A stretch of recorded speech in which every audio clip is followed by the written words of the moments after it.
नमस्कार। जब आप कभी किसी वजह से अल्ट्रासाउंड करवाते हो और अल्ट्रासाउंड में सोनोग्राफी में आपका जो इम्प्रेशन आता है वो आता है स्प्लीनोमेगैली। तो इसका क्या मतलब होता है? क्या ये कोई डिजीज़ है? देखिए, स्प्लीनोमेगैली का सिंपल मतलब होता है आपका स्प्लीन का साइज़ बढ़ गया है, वो आपका साइज़ इंक्रीज हो गया है। और ये क्यों होता है, कैसे होता है? देखिए, हमारे लेफ़्ट साइड में स्टमक के नीचे एक छोटा सा लीफ लाइक स्ट्रक्चर होता है जिसको हम स्प्लीन कहते हैं। और इसका मेन काम क्या है स्प्लीन का?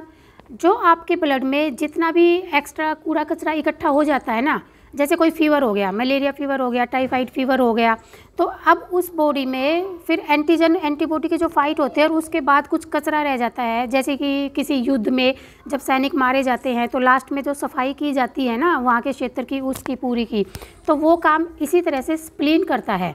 जितना भी कोई टूटे फूटे आरबीसीज है, डब्ल्यूबीसीज हैं, या एंटीजन का कोई पार्ट्स है, एंटीबॉडी का कोई पार्ट्स है, तो वो उन सबको फिल्टर करता है स्प्लीन। तो ये काम स्प्लीन का होता है।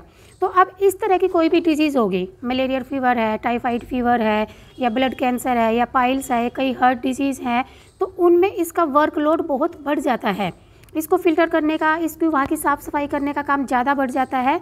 और उन्हीं बीमारियों के बाद, फीवर के बाद है या कोई पाइल्स वगैरह के बाद है, इन बीमारियों के बाद स्प्लीन का साइज़ बहुत ज़्यादा बढ़ जाता है। अब कुछ तो उन बीमारियों की कॉम्प्लिकेशन के कारण, कुछ इसका साइज़ बढ़ने के कारण पेशेंट को बहुत ज़्यादा डिस्कम्फर्ट महसूस होता है। एक तो उसको हमेशा यहाँ पे पेन रहेगा, और मोस्टली केसेस में पेशेंट पेन की वजह से ही अल्ट्रासाउंड करवाने जाता है। दूसरे केसेस में क्या होगा, आपकी भूख कम हो जाएगी, वोमिटिंग भी आ सकती है, वोमिटिंग आने जैसा नोजिया भी लग सकता है। अब कॉन्स्टिपेशन भी हो सकता है, लूज मोशन भी लग सकते हैं। इसकी जो एबनॉर्मलिटी होती है स्प्लीन के साइज़ बढ़ जाने में, दोनों तरह की प्रॉब्लम्स हमें देखने को मिल सकती हैं। अब आपकी भूख कम हो गई तो एनीमिया हो जाएगा। एनीमिया होते ही क्या होगी, सारे कमजोरी वाले जितने साइन सिम्टम्स हैं वो आपको देखने को मिल जाएंगे। हालांकि जो स्प्लीनोमेगैली होती है, स्प्लीन का साइज़ इंक्रीज हो जाता है, बहुत ज़्यादा ऐसी इमरजेंसी वाली कंडीशन नहीं होती है, लेकिन पेशेंट को परेशानी बहुत ही ज़्यादा होती है। और अगर किसी केसेस में, इमरजेंसी केसेस में अगर इसका बहुत साइज़ बढ़ जाए तो ये बस्ट भी हो जाती है, लेकिन ऐसे केसेस आमतौर पर देखने को नहीं मिलते हैं। और इसका ट्रीटमेंट भी बिल्कुल ही इजी है। जैसे कि पता चल जाए कि किस बीमारी की वजह से हुई है, तो जब हम उस बीमारी का ट्रीटमेंट करते हैं, रूट कोज का ट्रीटमेंट करते हैं, तो साथ ही साथ स्प्लीनोमेगैली का भी ट्रीटमेंट हो जाता है। आयुर्वेद में हम इसके लिए गुड पीपली का यूज़ करते हैं।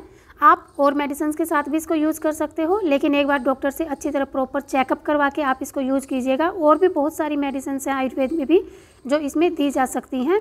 और मेनली क्या होता है कि इसकी जो साइड बाय साइड जो मेन डिजीज़ है उसके साथ साथ हमें स्प्लीनोमेगैली का ट्रीटमेंट करना होता है। वैसे तो कोई भी डिजीज़ हल्की नहीं होती है, किसी भी बीमारी को आपको हल्के में नहीं लेना चाहिए।